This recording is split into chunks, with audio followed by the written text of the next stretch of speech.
नाही, विरोधकांचा प्रस्ताव बुधवारला येतो आहे. उद्या सत्ताधारी पक्षाचा प्रस्ताव आहे. हे अधिवेशन अंतरिम अधिवेशन असल्यामुळे आम्ही शासनाला पत्रही दिलं, विनंती केली, BSCमध्ये सुद्धा विनंती केली की किमान प्रश्नोत्तरे नाही पण लक्षवेधी तरी ठेवा. कारण पुढचे 5 महिने प्रश्न मांडायला आमदारांना संधीच नाही. त्यासाठी आमचा तो आग्रह होता डिसेंबरपासून तर आता पुढच्या जुलैपर्यंत, परंतु त्यांनी ते मान्य केलं नाही. आज आम्ही आता विविध स्थगनाच्याद्वारे उद्याला आम्ही स्थगन मांडू. आज सगळे स्थगनचा विषय आम्ही ठेवलेला नाही. अनेक विषय आहेत, त्यात काही आज सांगण्यात अर्थ नाही. परंतु आमचा प्रस्ताव ज्यावेळेस विरोधकांचा प्रस्ताव येईल त्यावेळेस या सरकारच्या कारभाराचे आम्ही चिंधळा नक्की उडवू. तो सगळं चव्हाट्यावर आणू. हा सगळा जो काही या सरकारचा कारभार आहे, ज्या पद्धतीनं हे सरकार चालवलं जात आहे आणि सगळे पाप आपण करायचे आणि आरोप मात्र विरोधकावर करायचं आणि आरोपीच्या पिंजऱ्यात विरोधकांना उभं करायचं. म्हणजे चोरी आपण करायची, डाका आपण टाकायचा आणि बोट मात्र दुसऱ्याकडे दाखवायचा. असं जो काही प्रकार चाललेला आहे राज्यात, हे आम्ही मांडू आणि बजेटवरही चर्चा होईल. त्यावेळेस मानता येईल. पुरवणीवर चर्चेमध्ये फार कमी स्कोप आहे, पण बजेटच्या चर्चेवर जो 2 दिवसाचा संधी आहे, 2 दिवस चर्चेला, त्यामध्ये हे सगळे विषय त्या विभागाच्या माध्यमातून चर्चा होईल. त्यावेळेस मांडूया. जरांगे काल निघाले होते, ते सागरवरती बंगल्यावरती येणार, देवेंद्र फडणवीसांच्या समोर येणार असं त्यांनी सांगितलं होतं. आज असं ते मागे फिरत आहेत. त्यांनी म्हटलं की एक पाऊल मागे घेतलं. पडद्यामागे नक्की काय घडामोड चालत असतं मला वाटतं. आता हे मॅच फिक्सिंग काही आहे का, तर मला मी नक्की आता सांगणार नाही, कारण माझ्याकडे पुरावे नाही. पण आता त्या संदर्भातली आत्ताची भूमिका माझी एवढीच राहील की जरांगे पाटलांनी एक पाऊल पुढं टाकलं आहे, तो पाऊल एक पाऊलच असावा.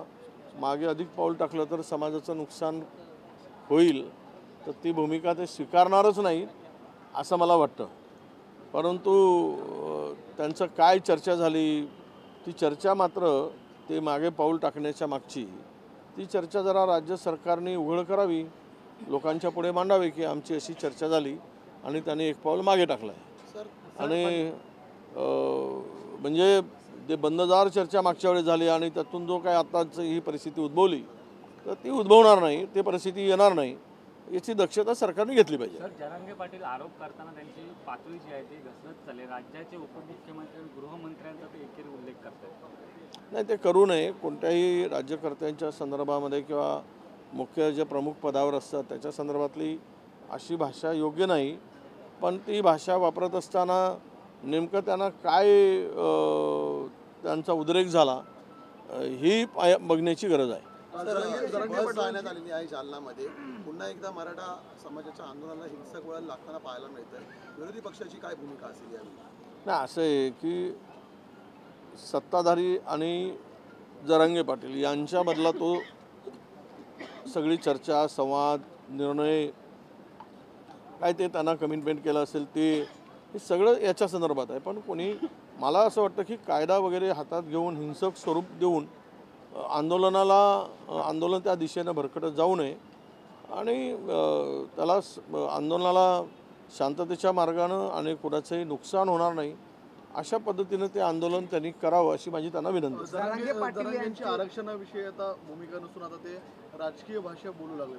त्यामागचा बोलवतो धनी कोण आहे तुम्हाला असं वाटतं? बघा, असं आहे की राजकारणात तयार कोणीतरी करतो, तर त्यांना ती भाषा बोलायला कोणीतरी तयार केले आहेत म्हणून त्याच्या तोंडी ती भाषा येत आहे. आता तयार करणारे कोण, त्यांची इच्छाशक्ती वाढवणारे कोण, हे सगळ्या महाराष्ट्राला माहीत आहे. कोणाचे OSD जात होते, कोणाचे PA जात होते, कोण तडजोडी करत होत्या, कोण त्याच्यातून मार्ग काढत होते आणि त्यांची हिंमत कशी वाढवत होते. हे पाप कोणाचं आहे हे काही मला सांगायची गरज नाही. त्यामुळं आम्ही काय विरोधातले लोक थोडी जात होतो तिकडे, आमचे OSD थोडी जात होते, आमचे माणसं थोडी जात होते, त्यामध्ये सरकारचे प्रतिनिधी जात होते, वकील जात होते, अनेक सत्ताधाऱ्यांचे PA आणि आपले PS जात होते, OSD जात होते. त्यांनी त्यांची इच्छाशक्ती झाली, त्यांना बळ दिलं. शेवट असं आहे की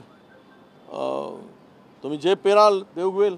पण सर जरांगेचे जे काही माजी सहकारी होते ते आता काल कुठेतरी त्यांच्या विरोधात बोलले आणि त्यांनी जरांगेवरती आरोप केला की जरांगेंनीच दगडफेक करायला सांगितली होती आणि जरांगे हे राजेश टोपे आणि शरद पवार यांच्यासाठी काम करतात. असं हे म्हणतात ते खरं की ते म्हणतात ते खरं? विश्वास कोणावर ठेवायचा? कारण आता अशी माणसं फोडून अनेक बंड शमवण्याचं काम झालं आहे, अनेक आंदोलनं संपवण्याचे काम झालेत. त्यामुळं कोण इमानदार आहे हे आज मी सांगणार नाही, त्यातला ते उद्याचा काळ ठरवेल.